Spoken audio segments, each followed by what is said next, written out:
in 1918, after the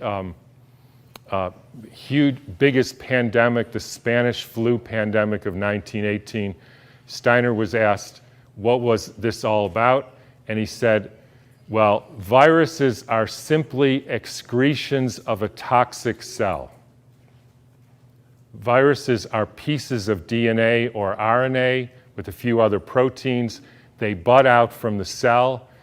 They happen when the cell is poisoned.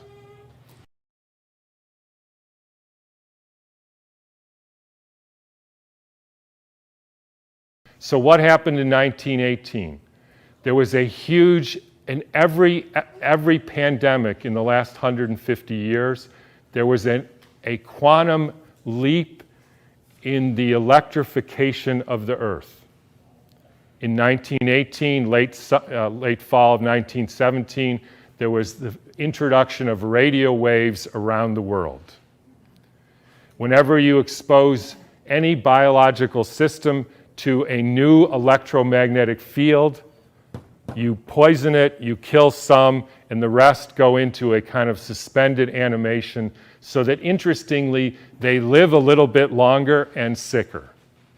And then starts in World War II with the next pandemic with the introduction of radar equipment all over the Earth, blanketing the entire Earth in radar fields. First time humans have ever been exposed to that.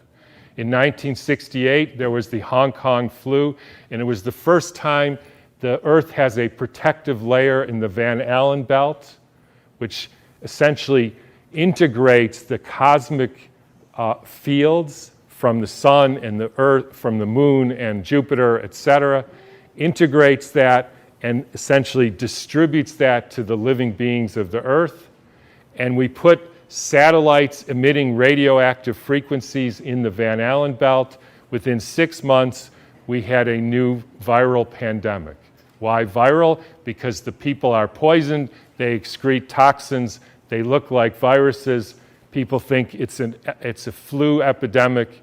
You can read about this in a book called The Invisible Rainbow by Arthur Firstenberg, who chronicles all the steps in the electrification of the Earth and how within 6 months there was a new flu pandemic all over the world.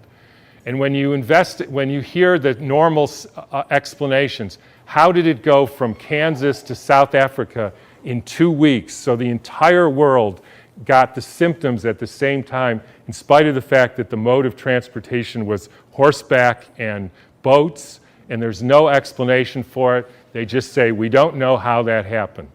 But when you think about it, with these radio waves and other frequencies that some of you have in your pocket and on your wrist, you can send a signal to Japan and it arrives instantaneously. So any of you who don't believe there is an electromagnetic field that communicates globally within seconds just is not paying attention to this.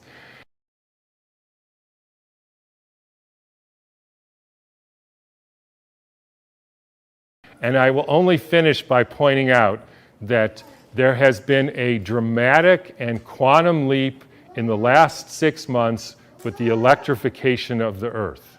And I'm sure a lot of you know what that is. It's called 5G, where they now have 20,000 radiation-emitting satellites, just like the radiation-emitting thing in your pocket and on your wrist and that you use all the time. That is not compatible with health. I'm sorry to say it, it's not compatible with health. That is a water destructuring device.